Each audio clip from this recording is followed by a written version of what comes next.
최근에 와서 시진핑 주석의 실각설 이런 말들이 시중에 많이 돌아다니는 것 같습니다. 중국의 2인자인 장요사, 인민해방군 장성들이 많이 따른다거나 큰 행사에서 시진핑 주석이 퇴장하는 장면에서 감히 뒤돌아서서 가방을 챙겼다. 좀 많이 왜곡되거나 부풀려졌다. 그리고 지금 시진핑 주석은 트럼프 대통령 보고 네가 와라 하와이 지금 이러고 있잖아요. 건강 때문에 해야 할 정도의 상황이냐?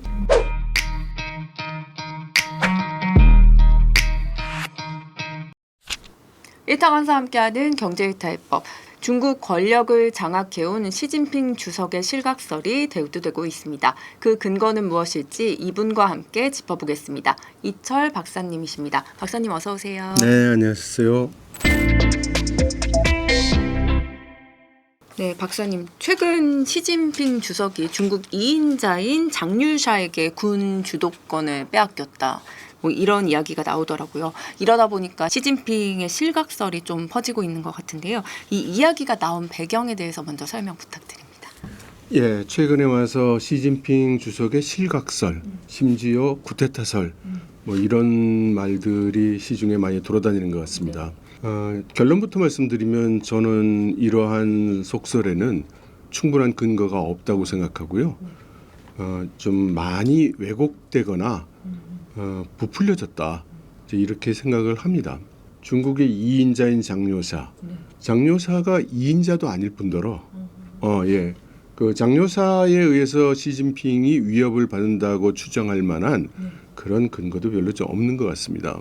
제가 본 이야기 중에서는 그 장요사가 권력을 장악하고 있다는 근거로 인민해방군 장성들이 많이 따른다거나 또는 무슨 큰 행사에서 시진핑 주석이 퇴장하는 장면에서 감히 뒤돌아서서 가방을 주섬주섬 챙겼다.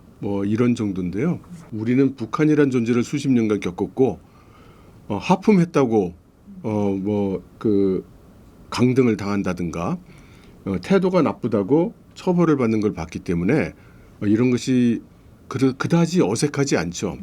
그러나 중국의 문화를 이해하시는 분들이라면 높은 사람이 나갈 때 인사를 놓쳤다고 그런 결과가 온다든가 이런 것은 좀 생각하기 어렵습니다. 중국에서는 이 군부 쿠데타가 사실상 좀 불가능하다고 하는데 그 이유는 무엇일까요?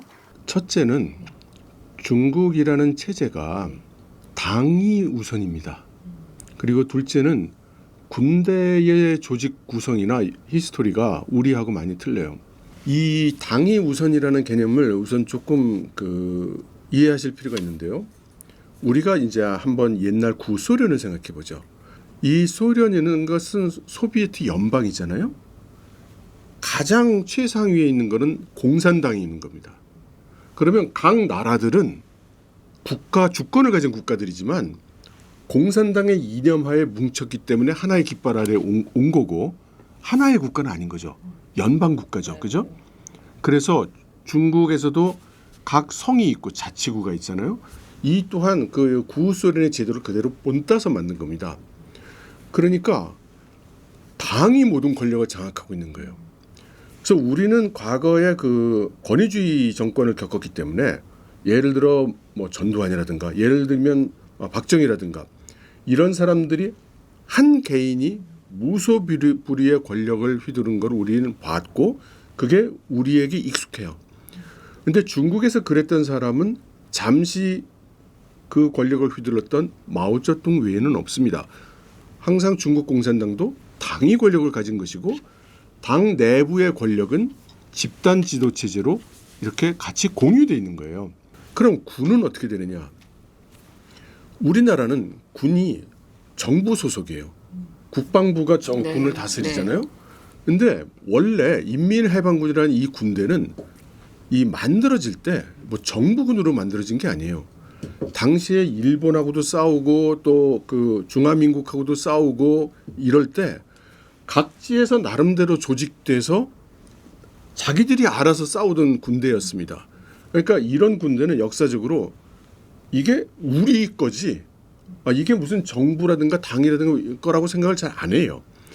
그래서 인민해방군의 주력은 육군이면서 각지의 지역 군벌인 셈에 가깝습니다. 그래서 우리나라처럼 한 사람이 명령하면 전군이 따르는 이런 체제는 아니다. 그렇기 때문에 시진핑 주석이 권력을 장악하고 난 다음에 이 군 조직을 여러 번 우리말로 하면 마치 화투 섞듯이 그렇게 섞어왔어요. 그러면서 특히 무장경찰이 있는데요. 이 무장경찰은 우리가 그대로만 들으면 경찰처럼 들리지만 군대입니다. 우리나라 치면 헌병대와 보안대를 합쳐놓은 것 같은 군대고요. 나치 독일의 친위대, SS 친위대 같은 그런 군대예요. 그럼 이 무장경찰이 하는 역할이 뭐냐? 각 지역에 있는 인민해방군을 견제하는 역할을 합니다. 이렇게 그 권력들이 잘 분산되어 있기 때문에 이것이 그 권력자에게 안전한 역할을 제공하기도 하지만 단점은 뭐냐면 바깥과 싸울 때는 이게 통솔이 잘 안 되는 거예요. 그래서 중국 인민해방군에는 사성장군이 없어요. 그래서 제일 높은 사람이 삼성장군이에요. 삼성장군이 뭐 한 100명은 될걸요? 100명, 200명 될 겁니다. 그러면 누가 우두머리냐 말이죠. 그것을 어떤 한 사람, 예를 들어 우리나라로 치면은 어떠한 참모총장이 있어서 그 참모총장의 명령을 다 따른다 이런 거 없습니다. 유사시에 누군가를 사성장군이나 오성원수로 임명을 해서 그 사람이 통솔하고 그 상황이 지나면 다시 돌아가고 이제 이런 거예요. 그러다 보니까 시진핑 주석이 뭘 했냐면 미국과 혹시 싸워야 될지도 모르는 상황에서 지금같이 분산되어 있는 체계가 이게 싸우기에 적정한 것 같지가 않은 거예요. 게다가 전통적으로 중국의 해군과 공군은 취약했습니다. 내부에서도 권력이 육군이 제일 강했죠. 그러나 현대전에서 더군다나 미국과 싸워야 된다면 대만 해협에서 싸워야 될 텐데 그렇게 되면 공군과 해군의 역할이 굉장히 귀중하죠. 근데 취약해요.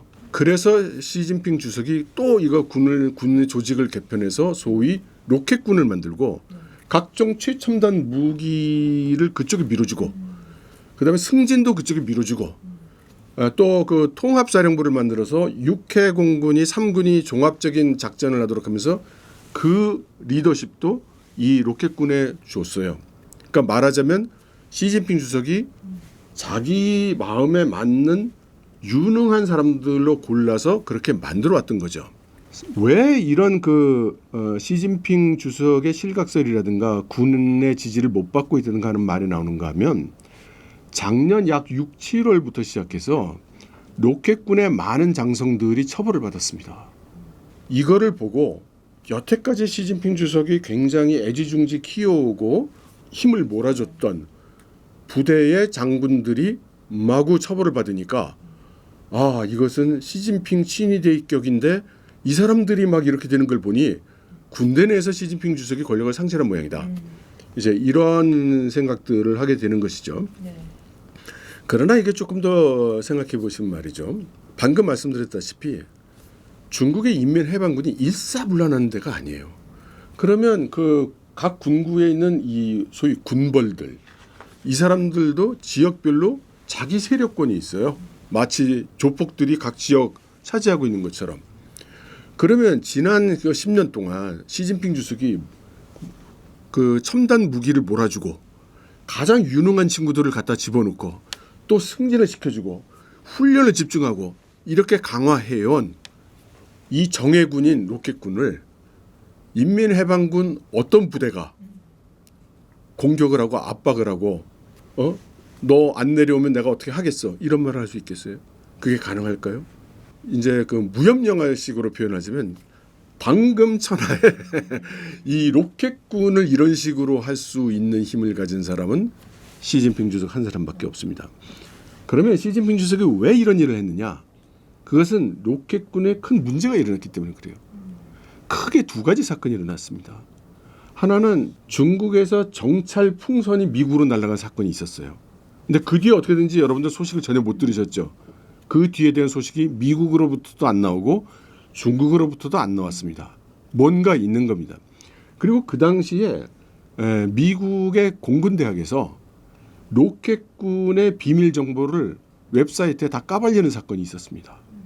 또 한 가지 우리가 지금까지 왜 그랬는지 그 결과를 모르고 있는 당시 친강 외교부 장관이 갑자기 사라졌죠. 그것도 우리는 왜 그랬는지 어떻게 했는지 모릅니다. 그러나 이 일련의 사건을 보면은 뭔가 심상치 않은 일이 일어난 겁니다. 그런데 그것이 주로 어떤 것이 문제가 됐는가 하는 것은 뒤에 일어난 일을 보면 짐작할 수 있어요.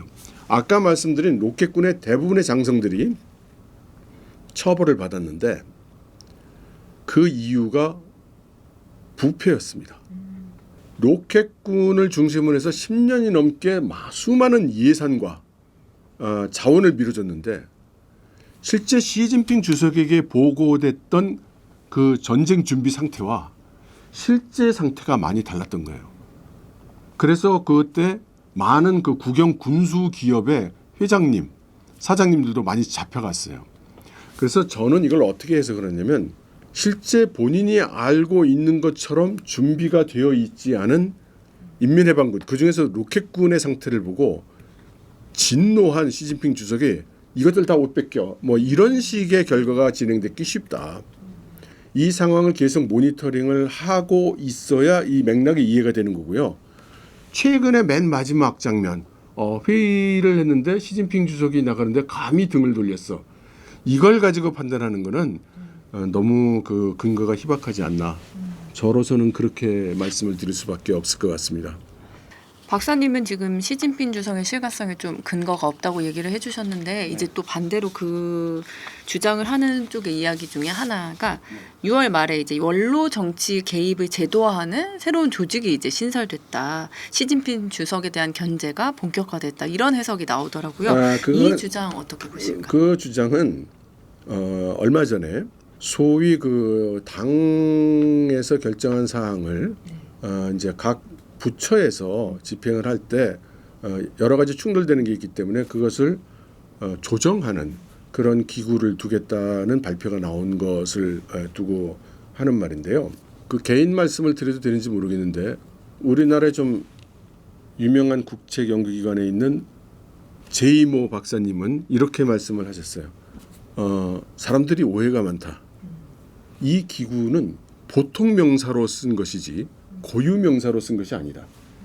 다시 말해서 그러한 성격의 그러한 일을 하는 기구를 두겠다 라는 것이 하나를 두는지 10개를 두는지 그것도 확실하지 않으며 필요하면 언제든지 둘 수 있다는 그런 식의 일반 명사 보통 명사로 사용한 것이다 라고 했어요. 근데 지금 말씀하신 것처럼 시진핑 아저씨 넌 좀 비켜 있어. 우리가 나서가지고 말이야. 우리가 좀 다 좀 이렇게 주물러 주겠어. 이런 뜻이라면 그건 하나밖에 없는 기구가 될 수밖에 없죠. 근데 이런 일이 일어난 걸 보면은 두 가지를 지적하고 싶습니다. 하나는 이 신화사나 이런 국영 매체가 발표할 때 뭐라고 썼냐면 이 기구는 각 부처에서 정한 정책 사항에 개입할 수 없으며 바꾸려 해서도 안 되고 월권을 하면 안 된다. 이렇게 돼 있어요. 정식 그 발표문에 그렇게 돼 있어요. 그럼 지금 얘기대로 원로들이 시진핑 비켜. 우리가 좀 다 주물러 주겠어. 라면 월권을 해야 되겠죠. 각 부처에서 뭐를 했더라도 그건 안 되겠고 이렇게 바꿔. 이래야 되지 않겠어요? 그러니 그건 모순이는 거다. 또 하나는 역시 똑같은 얘기인데 중국 일은 어저께 일어난 장면만 보면 이해가 안 되는 겁니다. 그 일의 시작은 1년 전, 2년 전, 심지어 20년 전, 30년 전에 출발하는 거거든요. 지금 사람들 별로 주의하지 않는데 리창 총리가 됐을 때 그때 중국 공산당에서 아주 중요한 발표를 했습니다. 이후 당과 정부의 관계는 정책 결정은 당이 하고 정부는 집행만 한다라고 했어요. 그전에는 정책을 결정할 때 정부가 했기 때문에 여러 가지 논의가 뉴스로 나왔습니다. 그리고 여러 싱크탱크의 의견들도 뉴스나 매체를 통해 얻을 수 있었어요. 지금은 그런 거 없어요. 전혀 없습니다. 소식이 없어요. 왜냐? 중국 공산당 기율. 중국 공산당 기율위원회가 아주 무시무시한 데입니다. 뭐 아까 말씀드린 나치 독일 치면 게슈타포 같은 데인데 기율위원회의 기율 제1조 중국 공산당 내부에서 거론된 일은 여하한 일도 외부로 누출돼서는 안 된다. 그러면 당이 정책을 결정할 때 어떻게 결정했는지, 왜 그렇게 결정했는지, 무엇을 결정했는지 안 나와요. 그러나 짐작해 볼 수 있습니다. 차이나 와처들, 그러니까 중국을 관찰하는 사람들이 조금 주의한다면 알 수 있는 사항인데, 언제부턴지 중국발 그 뉴스 중에 어느 부처를 비롯한 7개 부처가 공동으로 발표했다, 이런 얘기가 많이 나옵니다. 우리나라에서 만일 7개 부처가 공동으로 발표할 만한 정책이면 이거 엄청난 정책이지 않겠습니까? 그것이 어떻게 가능한가? 그것은 결정은 당에서 소수가 했기 때문에. 그러면 나머지 부처들은 하라는 대로 하는 겁니다. 너희 10개 부처, 유관부처 10개 부처가 이렇게 하도록 해. 그러면 10개 부처가 공동으로 발표를 하는 거예요. 그러니까 이미 권력의 핵심은 당내로 가 있고, 이 당의 일은 외부로 공개되지 않는다는 거죠. 이 시스템이 그대로 있는 전제되어 있는 상황에서 권력이 대폭 약화된 부처의 정책에 월권하지 말라는 그 조정기구가, 그래 원로들이 시진핑 뒤를 비켜 하고 칼을 휘두르는 조직이란 말입니까? 저는 동의할 수가 없습니다. 시진핑 주석이 13년간 참석하던 브릭스 정상회의에 올해 처음으로 좀 불참하고 해외 순방도 좀 현저히 줄어들었다고 하는데요. 이 외교 행보의 변화는 어떻게 보고 계실까요? 그게 그렇게 중요하지가 않아서 안 간 거예요. 지금 그 중국 입장에서 가장 중요한 거는 브릭스를 통해서 미국에 대항하는 겁니다. 그리고 말이 브릭스지 실제 가장 중요한 국가는 역시 중러예요. 러시아의 푸틴 대통령이 참석할 수 없는 상황에서 좀 심하게 얘기하면 다 뭔가를 바라고 오는 국가 원수들만 있는 상황에, 그리고 트럼프 대통령과는 지금 언제 일전을 겨룰지 모르는 상황에 지금 시진핑 주석이 거기를 안 간 게 이런 엄청난 일이 하늘에서 달이 떨어질 것 같아, 이런 건 아니죠. 그렇게 중요한 일 아닙니다. 건강 이상설도 꾸준히 좀 제기되고 있는데요. 슬레이튼 전 주재대사는 시 주석의 경관 문제로 이번 달 사중전에서 은퇴하거나 직책만 유지할 가능성이 있다, 이렇게 주장했다고 하더라고요. 이 주장의 근거 어떻게 보실까요? 그 슬레이턴이라는 사람의 신인도가 그렇게 높은 사람이 아니에요. 그 사람이 굉장히 과격한 생각을 가지고 있고 그런 발언을 하는 사람입니다. 그리고 그 사람이 시진핑 주석의 건강 상태가 어떤지 알만한 채널도 있을 리가 없고요. 누군가가 집어넣었을 겁니다, 그 아이디어를. 그럼 사중전에서 시 주석의 거취가 좀 결정될 가능성이 있다, 이런 이야기에 대해서는 어떻게 보실까요? 그 얘기는요, 작년에 그런 얘기해도 맞는 얘기고요, 10년 전에 그런 얘기를 해도 맞는 얘기예요. 그게 왜 그러냐면 사중전에 그러니까 엄청난 얘기처럼 들리지만은 1중전에, 2중전에, 3중전에, 4중전에라는 건 그냥 순서를 나타내는 말일 뿐이고, 전회 공산당 그 중앙위원들이 전부 모여서 회의를 한다는 거거든요. 다만 전례를 볼 때는 4중전회가 인사를 결정을 했습니다. 원래대로 한다면 4중전회는 작년에 열렸어야 됩니다. 근데 3중전회가 못 열려가지고 미뤄져서 작년에 됐거든요. 그러면서 4중전회가 밀린 거예요. 그래서 지금 내년가 전에 5중전회가 열릴 수 있을지 없을지 잘 모릅니다. 근데 정상적으로 5중전회가 열리는 경우에는 5중전회에서 5개년 계획을 거의 내부적으로 확정하는 게 가장 중요합니다. 그러면 지금 14차 계획이 금년에 끝나요. 그러니까 내년부터 15차 계획이 시작을 합니다. 그리고 이 15차 계획은 너무너무 중요한 시기가 될 그런 계획입니다. 그래서 이 계획을 지금 시기적으로 지금 4중전회에서 못 정하면 곧바로 10월, 11월에도 5중전회를 열어서 해야 되고요. 근데 보통 이런 그 계획을 정할 때 국가의 메가 프로젝트들을 다 결정한단 말입니다. 그럼 이건 누가 하고 이건 누가 하고 여기엔 돈을 얼마 넣고 이런 중요한 사항들이 결정이 돼야 되잖아요. 그런데 아까 말씀드렸듯이 중국은 모든 권력은 정부에 있는 게 아니라 당에 있습니다. 그럼 당이 실무를 하는 건 아니기 때문에 주로 뭘 정하냐면 우리 기업식으로 얘기하면 조직 개편과 인사를 합니다. 그래서 얼마 전까지는 이제 4중전화에서 조직 개편과 인사를 하고 5중전화에서 그 사업 계획을 확정을 짓는 그런 것이었어요. 이게 뭐 그 시기에 따라 조금씩 바뀝니다만. 그러면 이번 4중전화에서 이렇게 생각하는 거죠. 그 말씀을 하시는 분들은 4중전에 여기서 인사가 정해져 왔잖아. 그러면 시진핑 주석이 만일에 낙마를 한다면 그럼 내년에 시작되는 15차 교회 그때 양회가 열릴 때 총리가 또 나서서 우리 앞으로 5년간 이렇게 한다 저렇게 한다는 얘기를 해야 되는데 그 전에 하야를 해야 이게 앞뒤가 이야기가 맞잖아. 그러면 하야를 한다면 그건 언제 결정하지? 그럼 당에서 결정하니까 이번 4중전에서 결정을 해야 되겠네. 이렇게 되는 겁니다. 근데 시진핑 주석의 건강은 국가 기밀이에요. 그리고 시진핑 주석은 지금까지 알려지기를 10차례도 넘게 암살 시도가 있었고 총도 맞았고 이런 사람이에요. 그러니까 그 사람이 건강에 문제가 있다 없다라는 거는 언제 얘기해도 건강에 문제가 있을 수도 있고 다 몰라요. 없을 수도 있습니다. 그러나 상식적으로 생각하면 곧바로 이제 9월 3일에 전승절이 있어요. 네. 그리고 지금 시진핑 주석은 트럼프 대통령 보고 네가 와라 하와이 지금 이러고 있잖아요. 그러면 이러한 그 준비를 하고 있는 시진핑 주석이 과연 건강 때문에 하야할 정도의 상황이냐? 뭐 모르겠습니다. 중국 공산당 내부의 일, 국가 기밀은 저는 알 수가 없으니까요. 하지만 반문을 하고 싶어요. 당신은 어떻게 알았는가? 박사님은 그럼 결론적으로 시진핑의 권력 기반이 흔들리지 않고 있다고 보시는 걸로 해석해도 될까요? 네. 그럼 오히려 좀 공고해졌다고 보시는지 궁금합니다. 공고해질 것은 없습니다. 왜냐하면 저의 해석에 따르면 로켓군이 그런 추태를 보인 것은 로켓군을 믿고 승진시키고 밀어준 시진핑 주석의 입장에서 잘한 게 하나도 없는 거죠. 잘못한 거예요. 그러니까 시진핑 주석이 좋을 일은 하나도 없습니다.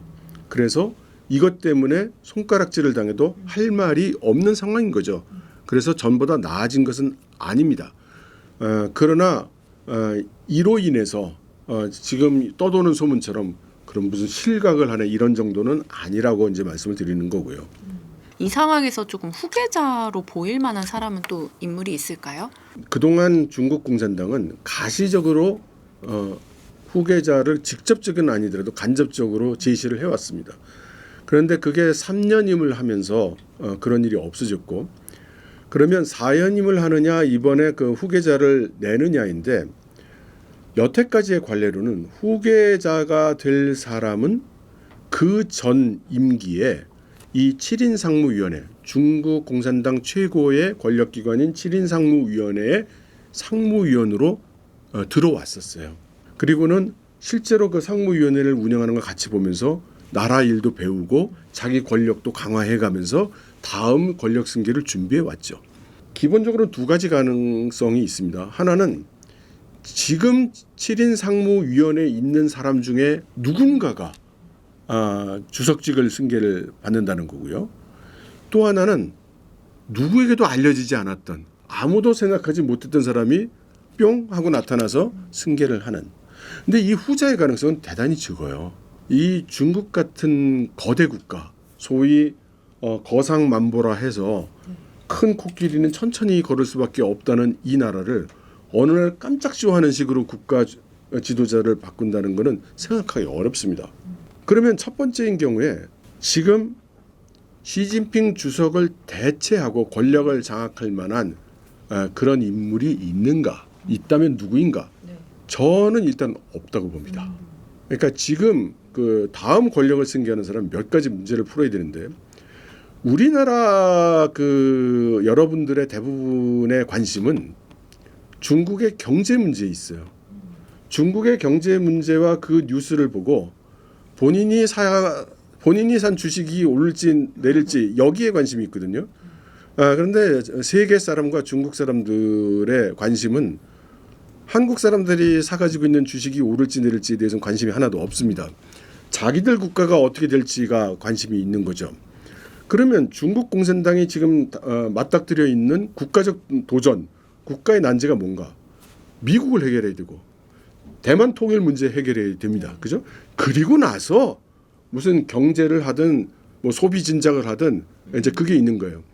그러면 어떻습니까? 미국하고 한번 붙을 수 있을 만큼의 기량이 있는 사람이어야 되겠죠.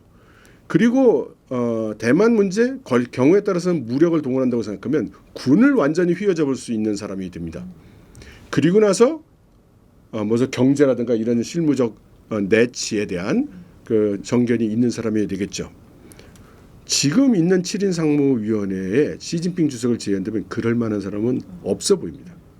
그래서 만일에 제 예측이 틀려서 누군가가 현재의 상무위원회는 6사람 중에 하나가 주석직 승계를 한다고 그러면 실권이 없는 주석이 될 가능성도 있다고 생각합니다.